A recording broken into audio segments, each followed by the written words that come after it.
اور اس کو پتہ ہے کس کو کیا دینا ہے، اور اس کو وہ بہم پہنچا رہا ہے۔ انسان کو طرح طرح کے کھانے چاہیے، ایک کھانے سے یہ اکتا جاتا ہے۔ بھینس تو سویر شام دوپہر وہ چارہ ہی کھاتی ہے، کبھی نہیں اس نے کہا کہ کوئی ناشتہ تبدیل کر دو۔ اس سر جھکائے ہوئے وہ صبح بھی وہ کھا رہی ہوتی ہے، شام کو بھی وہ کھا رہی ہوتی ہے۔ لیکن انسان ہے وہ ایک چیز 2 دفعہ کھائے تو وہ کہتا ہے یہ تو صبح بھی لی تھی۔ سوا دے کر ہی آئے جام تغیر بھی ضروری ہے، کوئی رت ہو عمر بھر اچھی نہیں لگتی۔ اس کی طبیعت میں تنوع ہے، کبھی کہتا ہے کہ مجھے کھانے کے لیے میٹھا چاہیے، کبھی کہتا ہے مجھے نمکین چاہیے، کبھی کہتا ہے چکھارے دار چاہیے، کبھی لحمیات کی آرزو ہوتی ہے، کبھی سبزیوں کی طرف اس کا دل مائل ہوتا ہے، کبھی کہتا ہے کہ نہیں آج میں نے یہ لینا ہے، آج میں نے وہ لینا ہے، اور میرے اللہ نے اس کے لیے سارے انتظام کر رکھے ہیں۔ اللہ اکبر۔ اور جس کو ایک چاہیے اس کو ایک ہی دے رہا ہے، اور جس کو جتنا چاہیے اس کو اتنا دے رہا ہے۔ ہمیں تو انڈیا کے لیے ½ کلو یا 1 پاؤ گوشت چاہیے ہوتا ہے، لیکن شیر کو میں نے افریقہ کے اندر لائیو ناشتے کرتے دیکھا ہے، اور وہ پورا ہرن جو ہے وہ ہڑپ کر جاتا ہے، اللہ روز اسے دیتا ہے۔ ہنس ایک پرندہ ہے، وہ سچے موتی کھاتا ہے، اور سچے موتی پنساری سے آپ لینے جائیں تو تولوں ماشوں میں ملیں، اور وہ بھی لاکھوں روپے میں، اور وہ بھی تیقن سے آپ نہیں کہہ سکتے کہ اس میں 2 نمبری تو نہیں ہے، یہ واقعتاً صحیح ہے، چونکہ آج کل تو یہ چیزیں چلتی ہیں۔ لیکن اس کو پیٹ بھر کے چاہیے ہوتے ہیں صبح شام دوپہر، اور دنیا کے اوپر ایک ہنس نہیں رکھا ہوا اللہ نے، لاکھوں ہنس کروڑوں ہنس دنیا پہ پائے جاتے ہیں، اور ان کو اربوں موتی روز چاہیے، اللہ روز عطا کر رہا ہو۔ تو یہ ہے اس کی ربوبیت، جس کو جو چاہیے وہ عطا کر رہا ہو۔ رب العالمین، تمام جہانوں کا پالنے والا ہے۔ رب کا معنی علماء نے یہ کیا ہے، حضرت عبداللہ ابن عباس فرماتے ہیں انہو مالک الدنیا وانہو مالک الاخرى، یہ دنیا کا بھی مالک ہے اور آخرت کا بھی مالک ہے۔ رب یہ صرف دنیا میں ہی نہیں، آخرت کے اندر بھی اس کے خانے کرم پہ لوگ پل رہے ہوں گے، اور دنیا میں بھی اس کے خانے کرم پہ لوگ پل رہے ہیں۔ اب عالم کیا ہے؟ ما سوی اللہ کو عالم کہتے ہیں۔ علماء نے اس پر بہت کچھ لکھا، لیکن حضرت وہب بن منبہ رضی اللہ تعالیٰ عنہ فرماتے ہیں کہ 18,000 عالم ہیں، ان میں سے ایک عالم یہ عالم دنیا ہے۔ بہت ساری چیزیں ہیں، ہماری انسان کی پہنچ ہی وہاں تک نہیں۔ وما یعلم جنود ربک الا، اللہ کے لشکروں کو کون جانے؟ اللہ وہی جانتا ہے اس نے کیا کیا پیدا کیا۔ انسانی مرغ عقل تھک کے گر جاتا ہے۔ اللہ اکبر۔ تو کہا رب العالمین، تمام جہانوں کا پالنے والا۔ اچھا، یہاں رب المسلمین نہیں کہا گیا، رب المطیعین نہیں کہا گیا، رب المتقین نہیں کہا گیا، صرف نیکوکاروں کا، اچھے لوگوں کا رب ہو۔ جو نہیں مانتے وہ ان کا بھی رب ہے، جو انکار کرتے ہیں ان کا بھی رب ہے۔ اللہ اکبر۔ یہ اس کی ربوبیت کی شان ہے کہ وہ اپنوں بیگانوں کو سب کو نواز رہا ہے۔ اور اگر آپ کی توجہ ہو تو یہاں ایک جملہ اور کہنا چاہوں گا، رب کا لفظ جو ہے وہ واحد ہے، اور عالمین جمع ہے۔ رب العالمین، ایک رب اتنے جہانوں کو پال رہا ہے، ایک رب اتنے جہانوں کو پال رہا ہے۔ چلو اس سے آگے ایک اور بات کروں، رب واحد ہے اور عالمین جمع ہے، تو ایک رب کے کئی بندے ہو سکتے ہیں، ایک بندے کے کئی رب نہیں ہو سکتے۔ اس لیے رب کو واحد رکھا، عالمین کو جمع رکھا، کیونکہ اگر ایک خادم جو ہے، ایک غلام 5-6 آقا رکھے تو ایک کہے پانی لے کے، اور دوسرا کہے کہ میرے حکم میں آگ بھرو، اور تیسرا کہے تو وہ کدھر جائے گا کدھر جائے گا، اور ایک آقا 100 خادموں سے بھی کام لے رہا ہے۔ تو رب کو واحد رکھا، عالمین کو جمع رکھا، اس لیے بندے کا رب ایک ہی ہو سکتا ہے، 360 نہیں ہو سکتے۔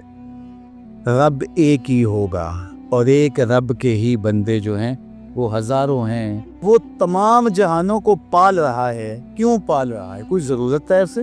جو بھی ہے، باپ اولاد کو پالتا ہے تو اس کے ذہن کے کسی گوشے میں ہوتا ہے یہ بڑھاپے کا سہارا بنے۔ شاگردوں کو استاد پڑھا رہا ہوتا ہے، اس کے ذہن میں ہوتا ہے کہ کل یہ میرے کاز میں میرے ساتھ کھڑے ہو جائیں گے، میرے ساتھی ہوں گے۔ ملازموں کے ساتھ ان کا باس کھڑا ہوتا ہے تو ان سے کام لینا ہوتا ہے، غرض ہوتی ہے۔ تو اللہ اتنے جہانوں کو پال رہا ہے تو کیا غرض ہے؟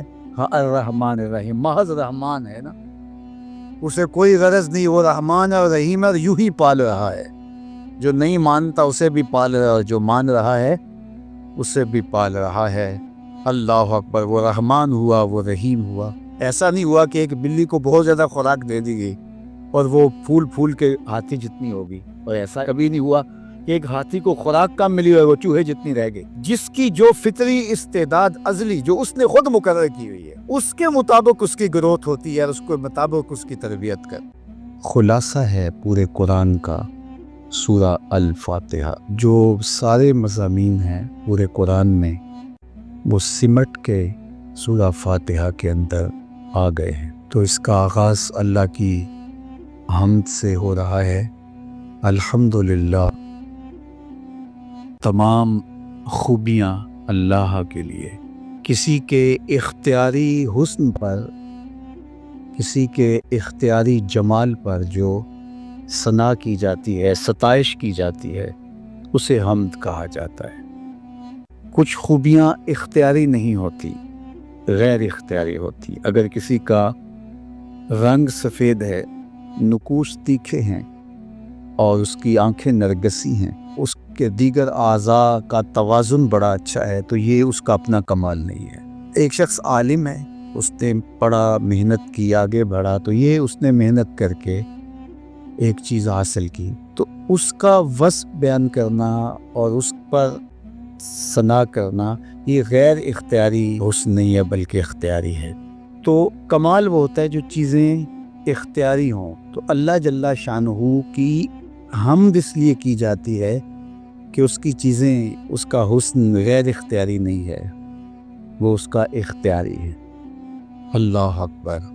تو کسی کے اختیاری حسن پر تعریف حمد کہلاتی ہے، اور اگر وہ نعمت کے مقابلے میں ہو تو وہ حمد شکر کہلاتی ہے، اور اگر نعمت کے مقابلے میں نہ ہو تو اس کو حمد کہا جاتا ہے۔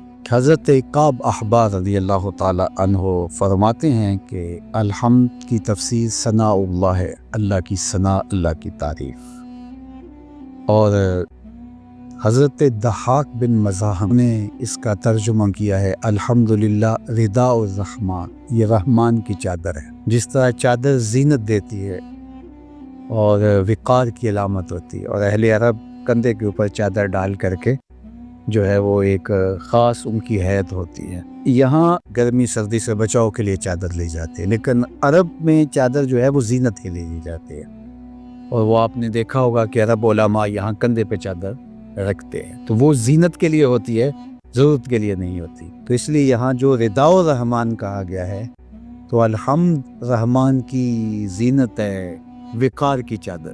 ثنا کی جتنی بھی قسمیں اور جتنی بھی صورتیں ہیں وہ اللہ کے لیے، وہ ڈائریکٹ تعریف کی جائے تب بھی اللہ کی، انڈائریکٹ تعریف کی جائے پھر بھی اللہ کی۔ یعنی پھول کو کہا جائے کیا خوب پھول ہے تو پھر بھی اللہ کی تعریف، اور کہا جائے سبحان اللہ پھول کو دیکھ کر پھر بھی اللہ کی تعریف، پاکیزگی اللہ کی بولی جا رہی ہے۔ اور اگر اس کی درزوں کو، اس سے مہکتی نکلتی خوشبو کو، اس کے رنگوں کا جمال اور اس کی لطافت دیکھ کر کے کہ واہ کیا کھلا ہوا شگفتہ گلاب ہے، تو آپ گلاب کی تعریف کر رہے ہیں لیکن خالق گلاب کی تعریف کر رہے ہیں، یہ انڈائریکٹ تعریف۔ تو خوبی کی جتنی بھی صورتیں ہیں، چاہے وہ ڈائریکٹ ہو، چاہے وہ انڈائریکٹ ہو، چاہے وہ قولن ہو، رویتاً ہو، فعلاً ہو، جس طرح ہو، اللہ کے لیے۔ اس کی تم کیوں خوبیاں بیان نہیں کرو گے؟ الحمدللہ رب العالمین، وہ تمام جہانوں کو پالنے والا ہے۔